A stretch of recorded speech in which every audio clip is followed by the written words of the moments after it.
नमस्ते दोस्तों, आज हम यीशु मसीह के पवित्र अनमोल वचन पर आधारित एक मधुर वचन प्रस्तुत करते हैं जो आपको हर दुख संकट को दूर कर सके। इसमें पश्चाताप, प्रेम और क्षमा की भावना को उजागर किया गया है। तो चलिए शुरू करते हैं, लेकिन इससे पहले कृपया आप हमारे YouTube चैनल को सब्सक्राइब करें।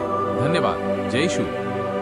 सारा तो 127 बरस की अवस्था को पहुंची, और जब सारा की इतनी अवस्था हुई तब वह किरतरबा में मर गई। ये तो कनान देश में है और हेब्रोन भी कहलाता है। सो इब्राहिम सारा के लिए रोने पीटने को वहां गया। 3 तब इब्राहिम अपने मुर्दे के पास से उठकर हित्तियों से कहने लगा। 4 मैं तुम्हारे बीच पाहुन और परदेशी हूँ। मुझे अपने मध्य में कब्रिस्तान के लिए ऐसी भूमि दो जो मेरी निज की हो जाए, कि मैं अपने मुर्दे को गाड़ के अपने आँख की ओट करूँ। 5 हित्तियों ने इब्राहिम से कहा। 6 हे हमारे प्रभु, हमारी सुनह, तू तो हमारे बीच में बड़ा प्रधान है। सो हमारी कब्रों में से जिसको तू चाहे उसमें अपने मुर्दे को गाड़। हम में से कोई तुझे अपनी कब्र के लेने से न रोकेगा कि तू अपने मुर्दे को उसमें गाड़ने न पाए। 7 तब इब्राहिम उठकर खड़ा हुआ और हित्तियों के सम्मुख, जो उस देश के निवासी थे, दंडवत करके कहने लगा। 8 यदि तुम्हारी यह इच्छा हो कि मैं अपने मुर्दे को गाड़ के अपनी आँख की ओट करूं, तो मेरी प्रार्थना है कि सोहर के पुत्र एप्रोन से मेरे लिए विनती करो। 9 कि वह अपनी मकपेला, जो उसकी भूमि की सीमा पर है, उसका पूरा दाम लेकर मुझे दे दे, कि वह तुम्हारे बीच कब्रिस्तान के लिए मेरी निज भूमि हो जाए। 10 और एप्रोन तो हित्तियों के बीच वहां बैठा हुआ था।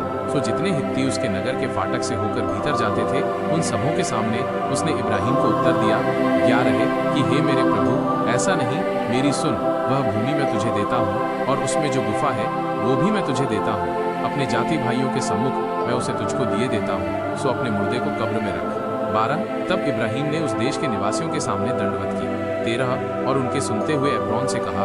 यदि तू ऐसा चाहे तो मेरी सुनह, उस भूमि का जो दाम हो वो मैं देना चाहता हूँ, उसे मुझसे ले ले, तब मैं अपने मुर्दे को वहां गाड़ूंगा। 14 एप्रोन ने इब्राहिम को यह उत्तर दिया। 15 कि हे मेरे प्रभु, मेरी बात सुन, एक भूमि का दाम तो 400 शेकेल रूपा है, पर मेरे और तेरे बीच में ये क्या है, अपने मुर्दे को कब्र में रख।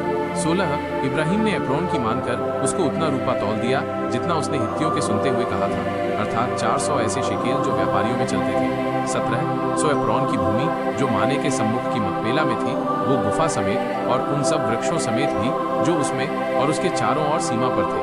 18 जितने हित्ती उसके नगर के फाटक से होकर भीतर जाते थे, उन सबों के सामने इब्राहिम के अधिकार में पक्की रीति से आ गई। 19 इसके पश्चात इब्राहिम ने अपनी पत्नी सारा को उस मकपेला वाली भूमि की गुफा में, जो माने के अर्थात हेब्रोन के सामने कनान देश में है, मिट्टी दी।